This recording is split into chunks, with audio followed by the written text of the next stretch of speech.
Welcome to Everything EFL podcast. My name's Erin O'Byrne and I absolutely love sharing my knowledge with you, my darling teacher, and helping you build not only community but your students' confidence. I truly believe that a positive frame of mind is essential for your students to learn. There's also a bunch of other teachy stuff thrown in for good measure too. Are you ready? Let's go! Hello, you gorgeous teacher. If you are one of my lovely regular listeners, welcome back. If you are a new listener to Everything EFL podcast, you are most welcome. I'm so happy you're here. Did I reel you in with the title about Stephen Krashen? Well, I hate to be the bearer of bad news, but Stephen Krashen isn't actually on this episode. But stay with me. Look, what happened was, I emailed him to be a guest on the podcast, but he's far too important and busy for the likes of me. But he was kind enough to respond very promptly and very politely, and he attached a document based on a lecture he gave in 2022 in Dubai at a conference, and it's called The Power of Self-Selected Fiction. So basically what I'm going to do in this episode is kind of condense it and present a rundown of the basics and see if you agree or you can take something away from this, because here's the fun thing about teaching, okay? Teaching, it's not like a religion or choosing a political party. As a teacher, you are allowed to take different philosophies, different ideas, different methodologies and, dip your toe in and out of one aspect. Or, if you want, fully immerse yourself. No one questions it. You don't question yourself, You can do anything you want as a teacher. There's so many resources and ideas out there. That's the beauty of it. Now, adopting something new, like let's say the lexical approach, takes time. I advocate the lexical approach, but am I fully immersed? Not yet, mainly because of the time it takes and the fact that, I have to, I think, if you really like something new, sometimes it can be quite overwhelming as a teacher because, we tend to sort of, we go all in, don't we? But we don't have the time or energy to go all in at once. So it starts looking like a bit of a mountain. So we go, oh no, maybe I'll do it next week or I don't, I can't do it. Okay, so I always say, make small changes like I am with the lexical approach. I'm making small changes to my current way of teaching, just trying one or two little things. And then when I'm comfortable with that, I'll try something else, add something else, more strings to my bow, if you will. What I'm saying is teaching is basically stealing ideas you like and adapting them for your own students. So with that said, I opened the document, printed it off, used my green highlighter, scribbled my own thoughts. So here we go. Okay, so I mentioned this in my last podcast. We acquire language in only one way, by understanding messages. We don't acquire language by producing it, speaking and writing. This is the result of language acquisition. We do not acquire language by studying it. Controversial. You're probably thinking, yeah, but Erin, you're a teacher. You get your students to... Yeah, I know. I'm aware of that. However, what Stephen Krashen's talking about here is, choice and getting hooked into the language, which is what I discussed in my last episode 81 with Fluency MC, also known as Jason Levine. You can put your students in classes, you can say, hey, read this, watch this, but at the end of the day, they have to make their own decision. The importance of self-selection in reading has been ignored, says Krashen. So self-selection is extremely important. And Krashen quotes Miller in 2012 saying, no single practice inspires my student to read as much as the opportunity to choose their own book. And it's such a simple concept, but, I've done it. I've done this before with my students. Hey, read this. Hey, watch this. And half of them don't. Why? They're not interested. Also, I think, you're going to get students who won't read anything, no matter how much or how little choice you give them. It just means they're not really ready. They're not, as Fluency MC says, hooked on the language yet. Now, a bit of evidence here to support the idea of self-selected reading rather than, read this. So there's lots of different studies that Krashen quotes. I'm just going to give one of them here. It's by Lee, 2007. So he did research with university acquirers of English as a second language who did self-selecting reading as part of their EFL class. They made better gains than students who were given particular materials to read. They scored better on a closed test, which was a general test of English proficiency. Comparison students were given access to books that experienced teachers thought would be of interest. Okay, so they are getting their materials chosen for them.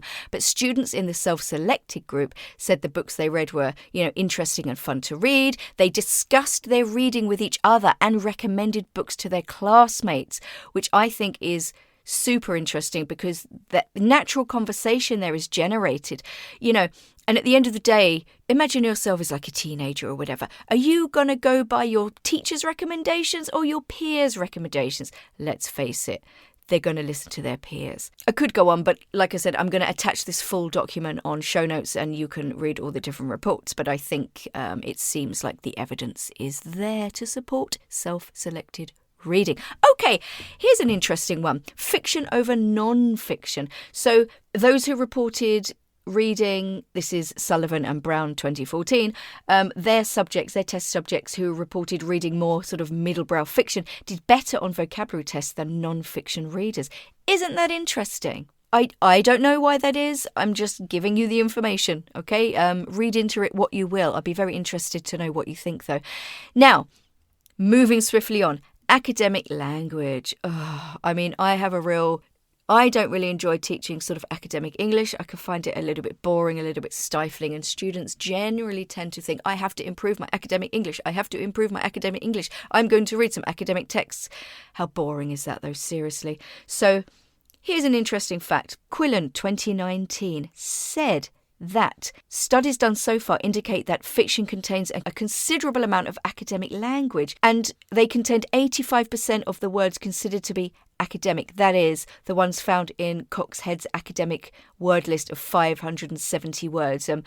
I think a lot of us have probably downloaded manifestations of this for our IELTS or EAP students or whatever. And it also goes back to, students will learn much more effectively when, it's Harry Potter or Sweet Valley High rather than some kind of boring academic textbook. Do you remember Sweet Valley High? Are you old enough to remember? I was obsessed with Sweet Valley High. I think I had about 40 of them. Anyway, let's go on to knowledge. Those who read more know more.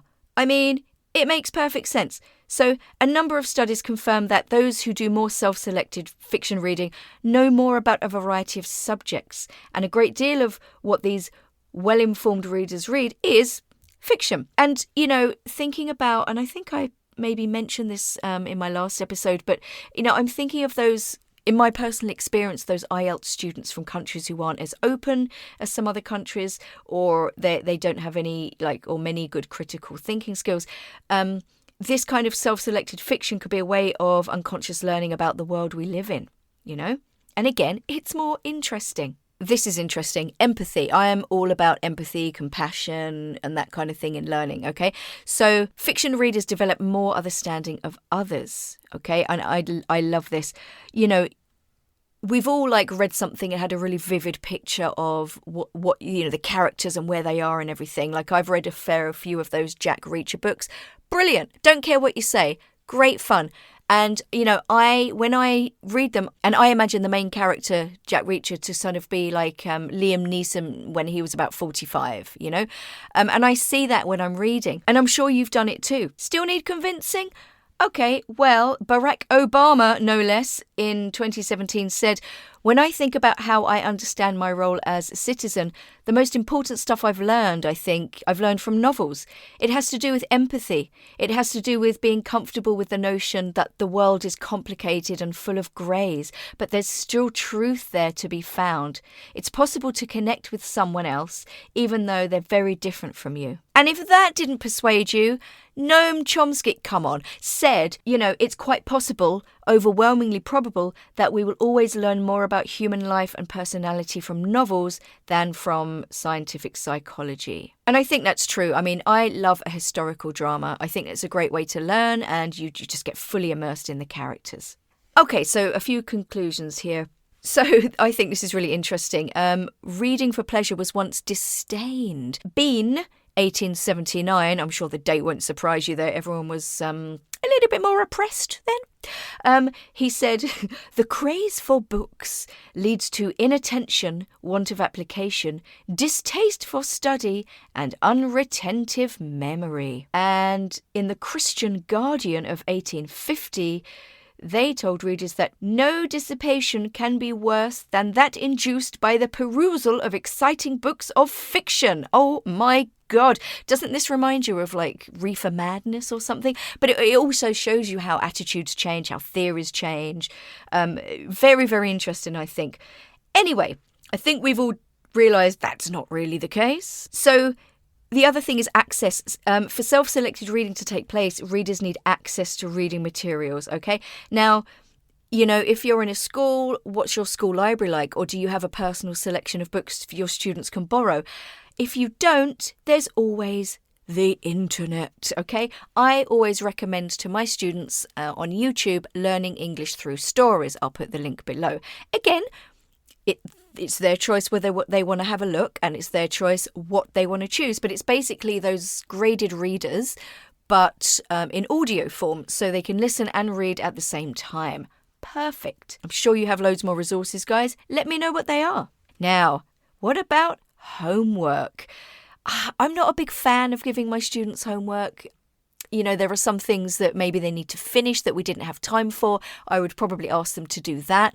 I probably wouldn't give them homework in the form of like written exercises or whatever. It's just, I mean, we all learned, homework is consolidation, but at the end of the day, it's fucking boring. They're not, if they're not that engaged with it, then what's the point?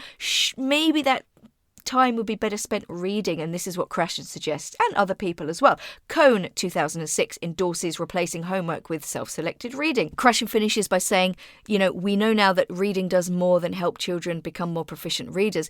Even modest decreases in homework and modest improvements in providing access to interesting reading material might make a substantial difference in achievements, as well as making life more interesting and pleasant for teachers and students. I love that. Think about the benefits.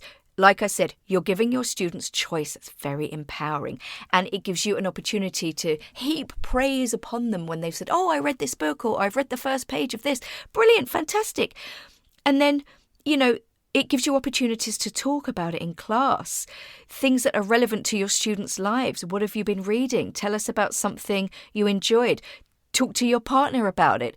It could lead to all manner of sort of longer things like presentations, projects, reviews, using the present simple to describe a plot, art projects, video project. All of this stuff is creative as well.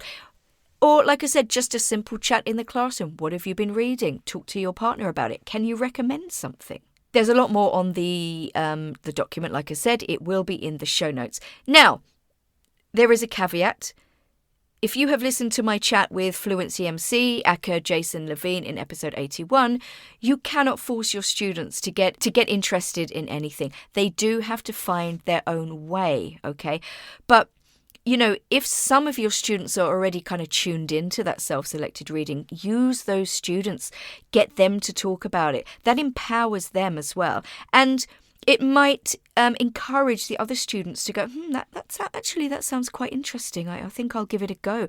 I think, like I said, students are much more likely to respond to being informed by their peer than you. I mean, I'm not saying your students don't love you and respect you. Not saying that at all. But, let's be realistic here. That's all I'm saying.